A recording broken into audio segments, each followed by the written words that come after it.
Thank you for joining us on a special Good Evening Nebraska. With 2 weeks until voters head to the poll, we're giving all three candidates on the ballot for Nebraska governor the chance to spend some time with us and share the reasons on why they believe they should get the job. In just a few moments, we'll welcome Libertarian Scott Zimmerman. On Wednesday, Democrat Carol Blood will join us.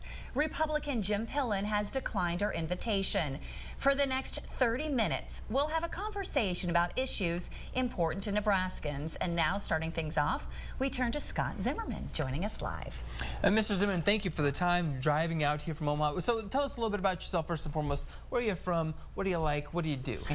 That's a loaded question. Yes. No, I'm based in Omaha. I'm rooted in Omaha. I'm a public school teacher in Omaha. I teach fifth graders. I'm a master certified educator. I've been back in Omaha now for 12 years. We've been back. My wife and I and family live there. I teach. I'm a musician. I'm a stand-up comedian. I just like enjoying life. I enjoy the arts. I love getting out and having fun. My family and I, we love to get out and hike whenever possible and explore the state parks as often as possible. That's been something we've really enjoyed over the last couple years. Driving across Nebraska, every time we've always stopped and said, let's go explore that forest, you know? So we've had a great time doing that. I'm a husband, I'm a father, I'm a grandfather even. My 3-year-old grandson was just over yesterday visiting. So, but it's been a challenge balancing a full-time campaign and also being a full-time teacher in the classroom, because I refuse to step away from that role because those kids need me just as much as my own. Absolutely. What was the moment that made you decide to run for governor? So ultimately it came down to just a level of frustration. I just couldn't take it anymore. The last couple years have been very, I want to say, traumatic for a lot of people. There's been a lot of political rhetoric, a lot of back and forth, a lot of finger pointing, and I just couldn't sit idly by any longer and just watch that back and forth, pointing fingers at it's their fault, it's their fault. So for me, I thought, well, instead of sitting around and complaining about it, I'm going to step up and do it. They'll let anybody run. You know, for the most part, you meet the requirements, so they'll let you do it. But I went through the process. I followed the process. I filed the paperwork. I went through a primary. I won my primary unopposed, so that was kind of good thing I won that one. And then from there, it's been full bore since May. Let's get this done.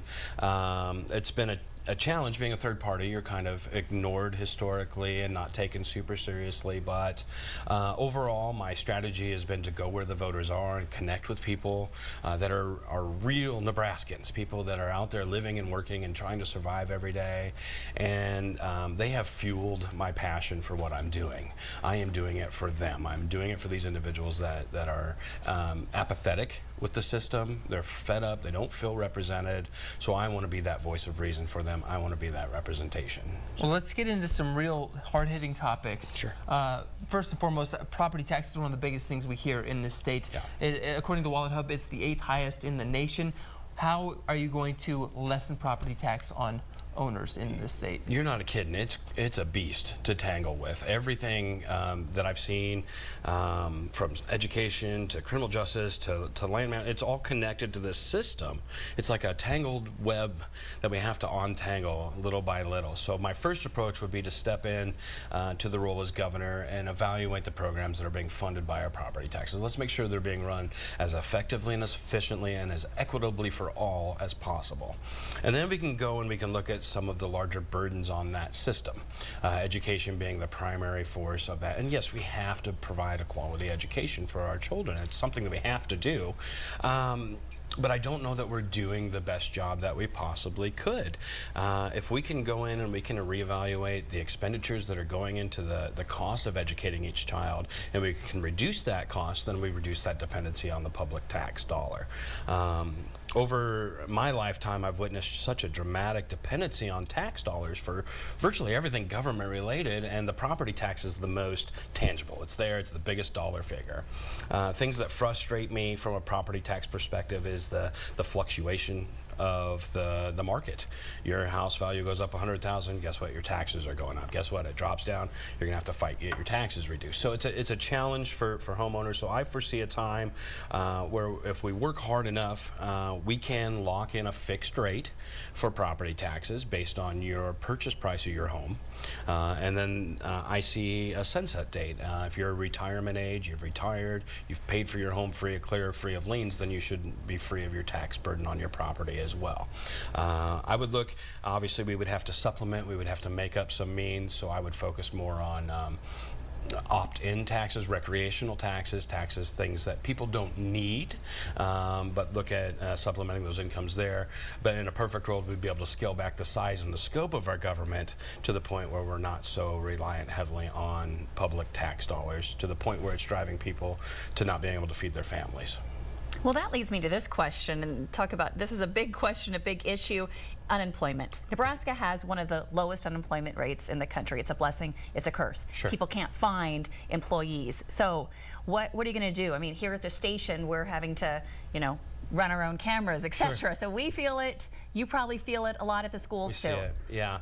So it's a double-edged sword when you're dealing with employment and wages. Sure, people need to make more money. The cost of living has gone up tremendously, but people want to work in an environment that they can flourish.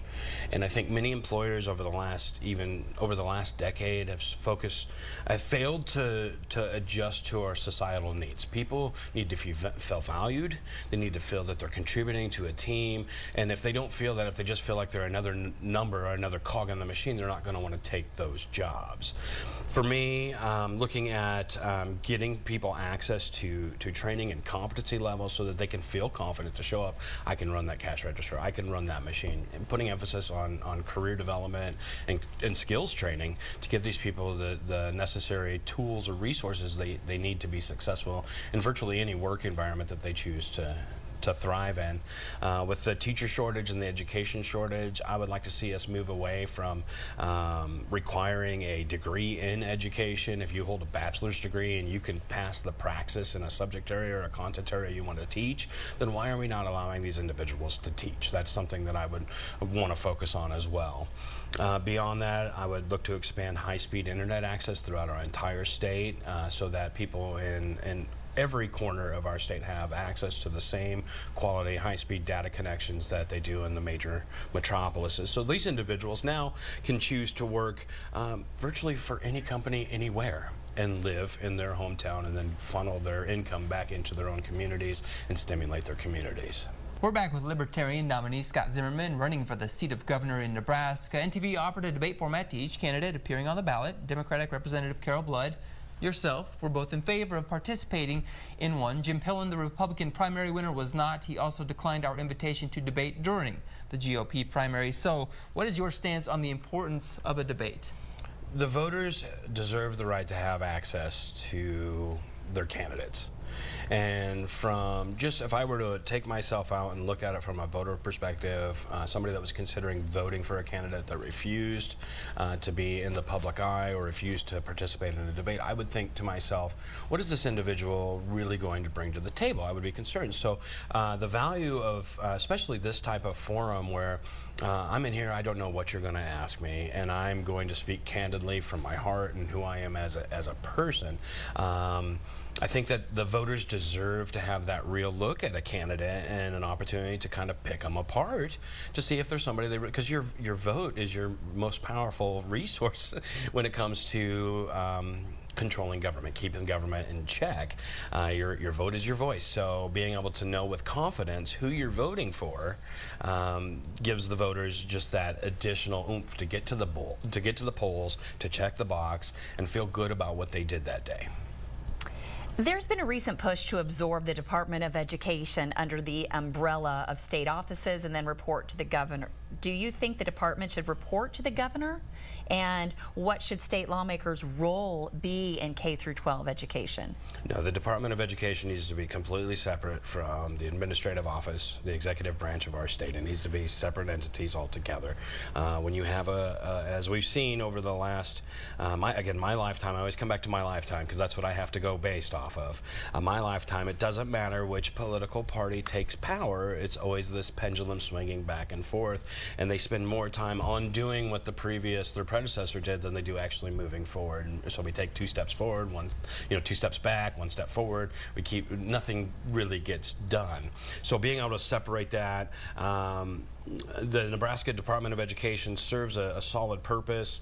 For me, as a libertarian, as a governor, as a whole, as a Nebraskan, I would seek to disconnect from the federal Department of Education so that it gives our state a lot more flexibility and a lot more mobility to meet the needs of our unique students in our state. We have such a diverse population. What we need in the eastern part of our state is not necessarily the same as what we need in the western part of our state. We need to have the flexibility and the freedom to diversify that. And when you have a government office that's mandating that everybody gets this same treatment or the same policy they have to follow, now you're tying the hands of the educators and the administrators in their local communities and not giving them the control they need to serve their communities and their communities' needs.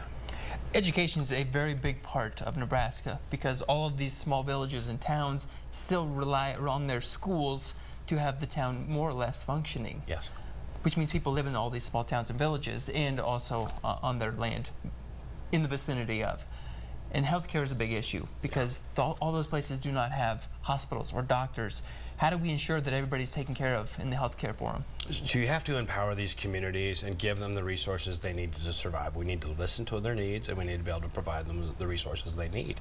If we have communities that have a retirement home problem or a hospital problem, we need to look to resolve that because healthcare is a human right. You have to have access to it for a quality of life. You have to be able to access healthcare. So from a leadership perspective, I would focus on meeting with these individuals in these communities, finding out what they need, and then doing what we can to provide them all of the resources, allocate the resources they need to make that happen for them. We have to do better than what we're doing. I want to talk about the recent wildfires that we've had. Nebraska's largest industry is battling extreme weather. We have damaging wildfires, dry conditions. A few years ago, we had terrible floods in this area. What climate solutions do you support to prevent these impacts on agriculture? So ultimately, I see that government impedance has created more problems than solutions when it comes to resolving the climate crisis. Not allowing farmers and ranchers to manage their property and their lands the way they see fit, and then getting out of the way or staying in the way of alternative methods of energy. There's a big divide between where the money is going versus where we need the money to be going, and we should be exploring solar and wind energy. Climate change is a thing. We've been on this floating rock for billions of years, and the weather will always ebb and flow, and it always has. So we don't want to necessarily hyper politicize like we have, and again, it's become an entrenchment issue more so than an issue we want to resolve. I see that happening way too often in politics, where we are so entrenched on this side that we're not going to listen to what you say, and we're so entrenched on this side that we're not going to listen to what you want to say, when in reality, we're not going to agree 100%, but maybe about 80% of the way we can find a middle ground to come together. So I would seek to build coalitions within the industries and serve them the opportunity to make the changes they need to adjust to the climate in our area. The wildfires are a terrifying thing. We have to get the water out there. How do we do that? How do we resolve it? Instead of sitting here saying, well, it's not their fault, why are we not owning it and saying, let's look for a solution? We don't have a lot of time here for this one, but you talked about the money and the climate change. Governor Ricketts had proposed $500 million to build the canal out of Colorado for the South Platte to divert some water, to have a treaty that was from 100 years ago. Yeah. What are your thoughts on those plans? So I've looked at it, and I mean, the pact is 100 some odd years old, and it seems like he's really drilling in on the fine print. So he obviously had a lawyer go through and say, yeah, we can get him on this one. And I don't know if it's a political positioning aspect. I don't know what the true value is or how we benefit from the deal. I have yet to see the proof in the pudding as far as what is the benefit? What are the pros? What are the cons? I just see, again, a lot of political rhetoric back and forth. He wants to do this. We don't like him, so we don't like this issue. It creates it's a big force to go against, especially coming up the middle of the road like I am, trying to bring people back together. And let's find reasonable, workable solutions that we can mostly agree on to get things done, because that's not what we're doing. We're stuck in a rut, and we haven't advanced. For me, in the last decade, I have not seen Nebraska advance forward. We've just kind of stayed status quo. Thank you for joining us. Let's get right to what are your thoughts about legalizing medical marijuana? I'm 100% supportive of providing physicians and doctors access to medical option. And it's been proven in states where we've seen it go medicinal that it's helped patients tremendously, not only on a physical level, but a psychological and a physiological level. So I would seek to absolutely support any legislation that occurred that made cannabis legal for medicinal purposes. I would probably even encourage our legislatures to go a step further and just go full on deregulation. Let's deregulate the plant and allow the marketplace to sprout up. It's $1 billion industry that we're missing out on. You look at states like Colorado with $380 million in tax revenue, and Illinois with $180 million, Michigan with $125 million in 1 year. It's a huge missed opportunity for us as a state, and I see us as a society. We know enough about that plant to understand that it will not kill your children, and that when we treat drug abuse as a mental health issue rather than a criminal issue, societies fare better. We don't have enough time for this topic, I'm sure. What is your stance on abortion? I am 100% against medical mandates when it comes to medical care. We have to keep the government out of the doctor's office. Highly personal life and death decisions need to be between a patient and a physician, and that's it. The government has to stay out of it. When you criminalize a woman for seeking a medical procedure that could potentially save her life, that puts her in a very bad position. Leaves her with no options. So I'm 100% against banning abortions. The state's cash reserve is expected to hit a record high $1.3 billion by June of next year. What would your plan be for that money? I would seek to invest that dollar into our lower income communities and see if we can't revive some life into these smaller towns and townships and villages that are maybe struggling to find work and to find the supplies that they need to survive, groceries, gas, those kind of things. So I would look to invest in those lower income communities and bring them up and build them up so that dependency on state welfare programs and state aid becomes a non-issue for them. They can focus on working, living, and thriving in their communities. We've got about a minute left. I want to circle back to, you mentioned you don't like government mandates when it comes to medical stuff. Correct. Vaccinations are sometimes considered mandates, especially at the younger age. You're also a teacher, so what are your thoughts on that, and more specifically when it came to COVID? So with my education model, we're gonna split up a little bit, open up the free lane of opportunity for privatized education to come into our state, so that public access to education, public education is not the only gig in town. If public schools want to continue to require vaccines and have vaccine requirements, by all means they should be able to do that, but then students and families need to have the flexibility and freedom to opt out and go to a private education organization that's not going to require that same treatment. Are you talking about even like the mumps and all vaccines, or just the COVID one? We know enough now about the mumps and the measles vaccines, the chickenpox vaccine. We know enough about those that I feel like somebody would be remiss not to take advantage of those.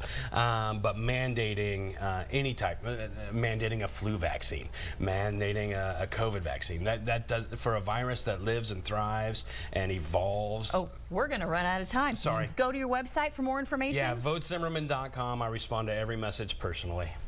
Thank you, Scott. Thank you.